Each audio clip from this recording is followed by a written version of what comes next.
नमस्कार, आप देख रहे हैं सी न्यूज भारत। मैं हूं आपके साथ ज्योति अरोड़ा। इस बुलेटिन में हम जानेंगे कि बेतिया में किसकी हुई मौत, एटा में कौन निर्विरोध और निर्वाचित चुना गया और उन्नाव में पुलिस प्रशासन क्यों दिखा सतर्क। इन सभी खबरों को जानेंगे विस्तार से, तो आइए नजर डालते हैं इस वक्त की बड़ी खबरों पे।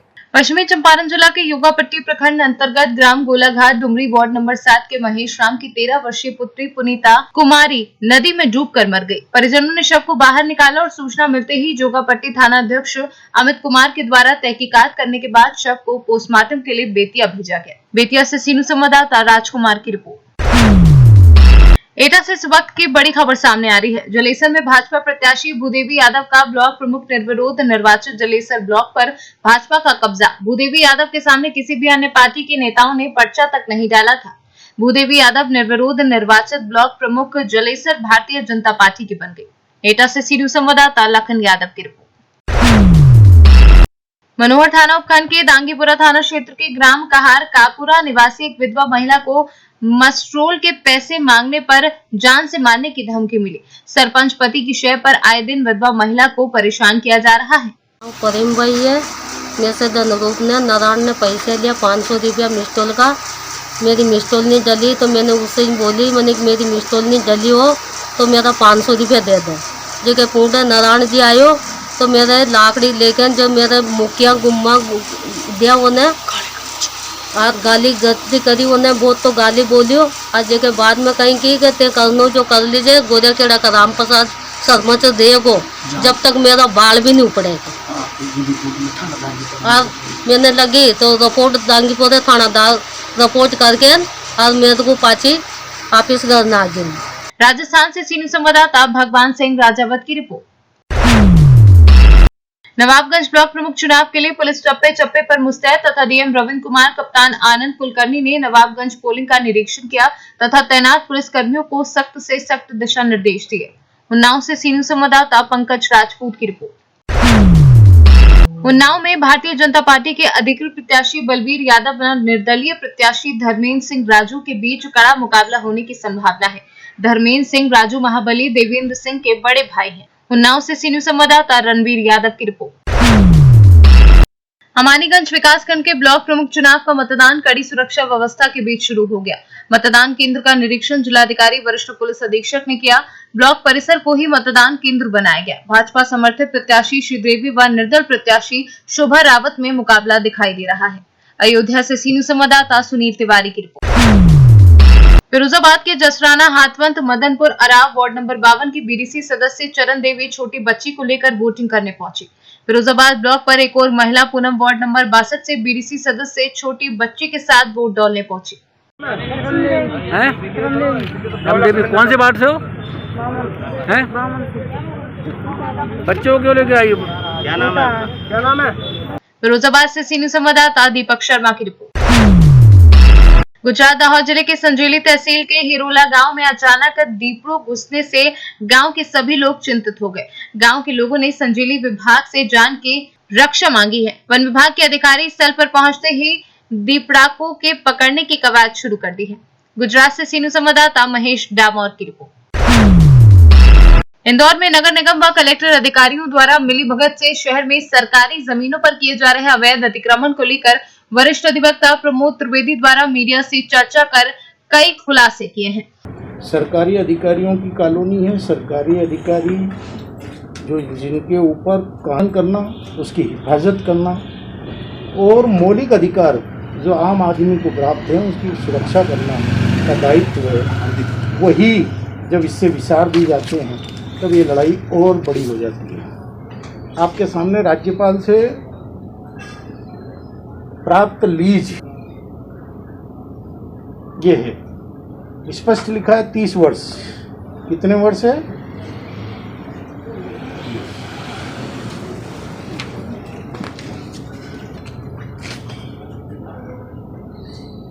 न उपपट्टे पे देगा, न बिना राज्यपाल की लिखित सहमति के या लिखित पूर्व मंजूरी के।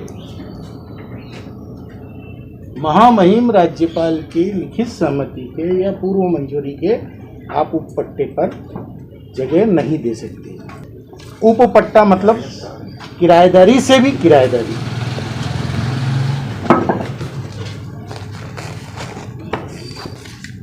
उपपट्टा वर्ष 30।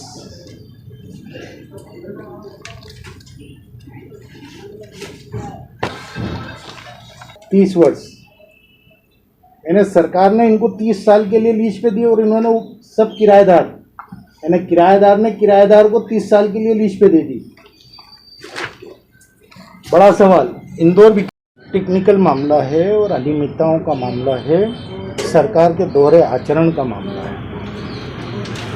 इंदौर विकास प्राधिकरण या अन्य प्राधिकरण, चाहे देवास प्राधिकरण हो, उज्जैन विकास प्राधिकरण हो या हाउसिंग बोर्ड हो या नजुल विभाग की ज़मीन हो, जब वो लीज पे देते हैं तो 30 साल की लीज पे देते हैं। यानी लीज का मतलब होता है किराएदारी। और किराएदार व्यक्ति अगर उस प्रॉपर्टी को बेचता है तो ये माना जाता है कि उसने विक्रय किया है, तो उस पर विक्रय पत्र की स्टाम्प ड्यूटी गाइडलाइन के अनुसार लगती है। इसमें सीधे सीधे उपपट्टे पे जमीनें दी गई, यानी करोड़ों रुपए की स्टाम्प ड्यूटी चुराई गई। और करोड़ों रुपए की ये स्टाम्प ड्यूटी जो चुरा करके सरकार के राजस्व को हानि पहुंचाई गई। पश्चात इंदौर नगर पालिक निगम ने किराएदार से के द्वारा रखे गए किराएदार के नाम पे नक्शा पास कर दिया। दूसरा, संस्था को राज्यपाल से अनुमति लेने के बाद किसी अन्य को प्लाट उपपट्टे पे देना था, संस्था ने वो नहीं किया। लीज शर्तों का उल्लंघन करने पर कई सालों बाद मनी सेंटर को धाराशाही किया जाता है और कब्जा ले लिया जाता है। कल इंदौर विकास प्राधिकरण के पास एक चिकित्सालय के लिए दी गई जमीन ट्रस्ट से वापस ले ली जाती है क्योंकि इसने लीज शर्तों का उल्लंघन किया है। लीज का मतलब होता है किराएदारी। और इस आखिरकार में इतनी अनियमितता होने पर इस संस्था पर किसका वरद हस्त है? कौन सी संस्था है ये और कौन लोग हैं इसमें? जनशक्ति गृह निर्माण संस्था है। सरकारी अधिकारी और कर्मचारी जो कलेक्टर कार्यालय के अंदर विभिन्न विभागों में पदस्थ हैं, उसमें से 8 या 10 लोगों ने इसमें संस्था बनाई है। उनकी कुछ और संस्थाएं भी थी। विवाद ये भी नहीं है कि उन्होंने संस्था बनाई और सदस्यों को भूखंड दे रहे हैं। सवाल ये था कि जो ज़मीन आपको मिली नहीं उसका लेआउट प्लान कैसे मंजूर है। सवाल ये कि आप पर कानून की रखवाली का भार था तो आप कानून से खेल क्यों कर रहे हैं। सवाल नैतिकता का है और इसलिए एक आम आदमी की लड़ाई हम लड़ रहे हैं। आज खुलासे कुछ और लोगों के किए जाने थे, परंतु संस्था की तरफ से कुछ बातें बाजार में आई कि हमारे सारे डॉक्यूमेंट बहुत अच्छे हैं और हमें हर जगह से क्लीन चिट मिल गई है। तो अभी इस डिपार्टमेंट की तो क्लीन चिट मिली ही नहीं है, अभी कुछ जगह के और दस्तावेज आ गए हैं। इसलिए आम आदमी भ्रमित ना हो, क्योंकि इसमें खेल किया जा रहा है कि प्लाट सिलेंडर कराए जा रहे हैं। मतलब जो संस्था के सदस्यों को उपपट्टे पे प्लाट दिए गए थे उसको सिलेंडर किया जा रहा है, समर्पित कराया जा रहा है और दूसरे आदमी को बेचा जा रहा है। बहुत सारे खेल। आपके अनुसार स्पष्ट रूप से कौन कौन इसमें आरोपी है आपके अनुसार? नहीं, मैं आरोपी किसी भी व्यक्ति को नहीं बता सकता जब तक कि कानून नहीं बताए। मैं तो अनियमितताओं की बात कर रहा हूँ और अनियमितता में बहुत सारे लोग दोषी हैं। किसकी मिलीभगत से काम हो रहा है? किसकी मिलीभगत से काम हो रहा है? आप शासकीय अधिकारियों की मिलीभगत से और विभिन्न विभागों की मिलीभगत से, और सारे विभाग के अधिकारी इसमें वरिष्ठ अधिकारी हैं। लोकायुक्त में धारा 17A में परिवर्तन हुआ है और उसमें यह कहा गया है कि पहले आपको लोकायुक्त में शिकायत करने के पहले विभिन्न विभागों में शिकायत करना पड़ेगी। हम भिन्न विभागों में शिकायत कर चुके हैं, किसी भी विभाग ने उसका उत्तर हमें न तो हमारी शिकायत को खारिज किया है न इन्हें क्लीन चिट दिया है। इससे साबित हो जाता है कि आरोप तथ्यों पर आधारित हैं, प्रमाण कागजों पर लिखे हुए हैं। इसीलिए ये लड़ाई लंबी चलेगी, बहुत लंबी चलेगी। इंदौर से सीनू संवाददाता शहनवाज खान की रिपोर्ट। मानवाधिकार कार्यकर्ता स्टेन स्वामी के बीते दिनों न्यायिक हिरासत में मौत के मामले में जांच की मांग करते हुए social democratic party of India के लोगों ने इंदौर संभाग आयुक्त को शुक्रवार शाम राष्ट्रपति के नाम ज्ञापन हिंदी और इंग्लिश में लिख कर दिया। देखिए, मानव अधिकार कार्यकर्ता हैं श्री स्टेन स्वामी, जो पिछले 1-1.5 वर्ष से जेल में थे और उनका अभी पिछले 2-3 दिनों में जेल में देहांत हो गया है। ये वही स्टैन स्वामी हैं जो दलितों, आदिवासियों, पिछड़ों और अल्पसंख्यकों के लिए आवाज़ उठाते हैं और सरकार जो है इस तरह की किसी भी आवाज़ को सुनना पसंद नहीं करती है। सरकार इस तरह के जितने भी मानव अधिकार कार्यकर्ता हैं या जो दलितों के लिए लड़ाई लड़ रहे हैं या जो अल्पसंख्यकों के लिए लड़ाई लड़ रहे हैं, उनकी आवाज़ को सरकार दबाना चाहती है और उसी के चलते स्टैन स्वामी को भी एक षड्यंत्र के तहत जेल में एक राजनीतिक हत्या उनकी की गई है। तो हमने आज श्रीमान कमिश्नर साहब से ज्ञापन के माध्यम से यही मांग की है कि स्टैन स्वामी की मौत के मामले में जो लोग भी दोषी हैं उनको कड़ी से कड़ी सज़ा दी जाए और उनको सेवा से बर्खास्त किया जाए। आपकी जानकारी के लिए बताना चाहता हूं कि जेल में उनको ज़मानत का अवसर भी प्रदान नहीं किया गया और जब वो बहुत ज़्यादा बीमार हो गए जेल में, तब उनको स्वास्थ्य सुविधाएँ भी मुहैया नहीं करा गई और उनका इलाज भी नहीं कराया गया, जिसके कारण वो मौत के मुँह में चले गए। उसी के विरोध स्वरूप हमने आज ये ज्ञापन दिया है। सर, किस संस्था द्वारा आप मतलब ज्ञापन यहाँ दे रहे हैं और आगे आप किस तरह की और रणनीति रहेगी आपकी?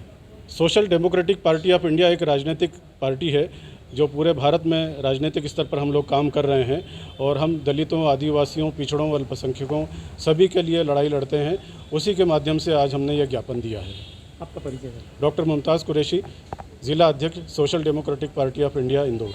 इंदौर से सी न्यूज़ संवाददाता शहनवाज खान की रिपोर्ट। बुलेटिन में फिलहाल के लिए इतना ही। आप जुड़े रहें सी न्यूज़ भारत के साथ।